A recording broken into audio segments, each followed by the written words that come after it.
I have a question. How do you overturn hundreds of years of progress in only 3 days? Nobody can do it like me. Nobody. If you listen to any conservative media, DEI has become the new F word. Diversity, equity, and inclusion. Although it might feel like DEI is the latest hot button issue, diversity and equity have been an integral component of organizational culture and policy for decades. These principles aim to foster diverse representation, ensure fair treatment, and create inclusive environments across various sectors. But critics believe DEI is all about giving a job to an unqualified person just because they're black or a woman, or whatever the qualifying thing is that makes you a minority in that sector. The most common example against DEI I keep hearing is, if you were on a flight, would you want to know your pilot is a DEI hire? As if being black is the only thing that would qualify you to fly a plane. President Trump has made getting rid of DEI in the federal government a top priority, with many private companies following his lead. All federal employees working on diversity, equity, and inclusion programs and initiatives will be put on paid administrative leave. Our country is going to be based on merit again. Diversity, equity, and inclusion are officially dead, my friends. So, in today's video, we will take a look at the history of DEI and go over what companies have announced they're getting rid of their DEI programs and what companies are standing by theirs. And at the end, as always, I will share my opinion on this issue. I can't wait to read your opinions in the comments. The roots of DEI in the workplace can be traced back to the mid-1960s, a period marked by societal movements and legal changes that began to reshape the corporate world. The civil rights movement played a pivotal role in advocating for equal rights, leading to the implementation of policies aimed at promoting diversity and inclusion in various sectors. In the 1970s and 80s, gender diversity education began to emerge, focusing on the inclusion of women in the workplace. This period saw the introduction of training programs aimed at addressing gender biases and promoting equal opportunities. By the way, studies like the 2024 McKinsey & Company study have shown that white women have benefited the most from DEI programs because, as we all know, women are a minority in high-level corporate positions. The 1990s witnessed an expansion of diversity education to encompass barriers faced by various identity groups, including ethnic, religious, and LGBTQ+ communities. In recent years, DEI initiatives have evolved to include a broader understanding of diversity, encompassing aspects such as neurodiversity and disability inclusion. And speaking of history, let's not forget good old Woodrow Wilson, probably one of the most destructive presidents. That's hard to say because there was a lot of destructive presidents to black people, but he did his fair share to really do some damage. He set DEI progress back decades by segregating the federal government, reversing gains made by black workers after Reconstruction. So, the next time someone complains about the woke culture, remember we have actually tried a lot of this stuff before, and it turned out horrible. There are instances of black people that were actually crucial to their jobs being put in cages so that whites didn't have to get near them.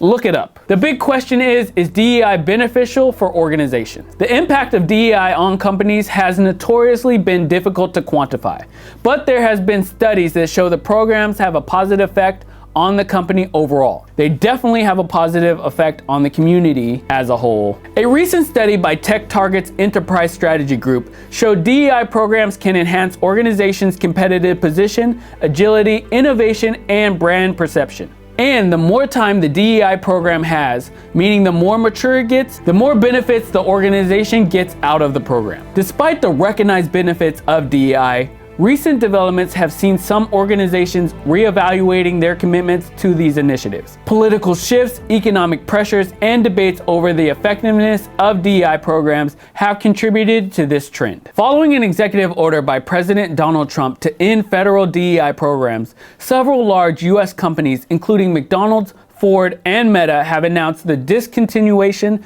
of their DEI initiatives. This move has raised concerns within the financial services industry and beyond, with some leaders fearing a regression to less inclusive corporate structures. Retail giant Target announced that it would be rolling back its DEI policies, joining other prominent American brands in scaling back corporate diversity initiatives. I'm not sure if you guys remember, but Target has been a target of several social media controversies over items they have featured in their stores, mostly having to do with the LGBTQ+ community. So this DEI reversal might be in response to that, or simply Target might think they just have this diversity and equity thing down and don't need the whole program for it. I don't believe that. You guys can try and believe that, but I think they're all afraid of Trump.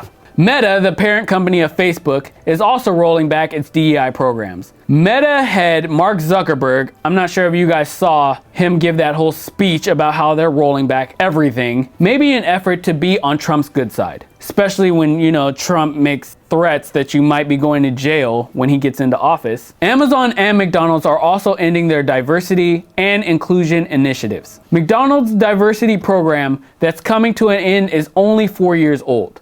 The company cited a U.S. Supreme Court decision that outlawed affirmative action in college admissions. Other companies have taken steps to end their DEI programs months before Trump came into office. These companies include Harley-Davidson, Lowe's, Ford, Walmart, come on Walmart, and John Deere. So disappointed in all of these companies, especially McDonald's. You have your nerve rolling back some DEI programs. How much money have you made off the back of these communities selling crap food, poisoning urban communities?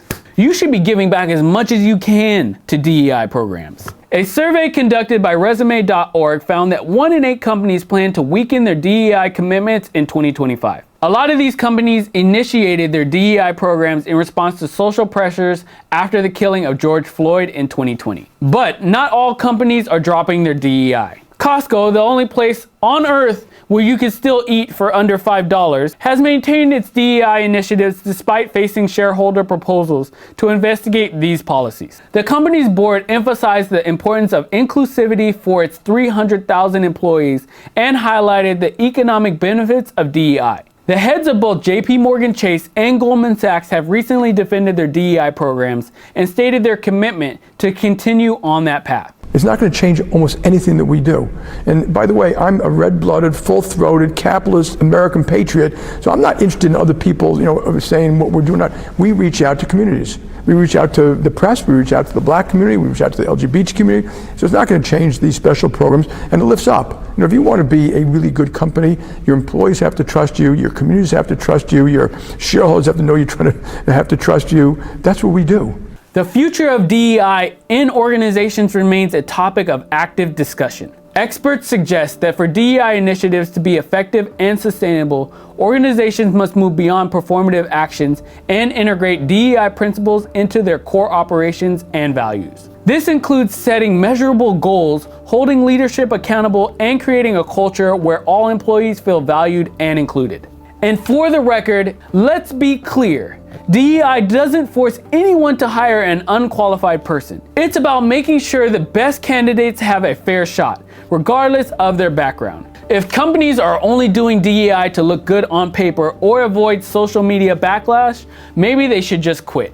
Because true diversity, equity, and inclusion aren't PR strategies. They're about basic respect and fairness. And if your business can't handle that, maybe the real problem isn't DEI, it's you. That's it for this video. Don't forget to like and subscribe, and we'll see you on the next one.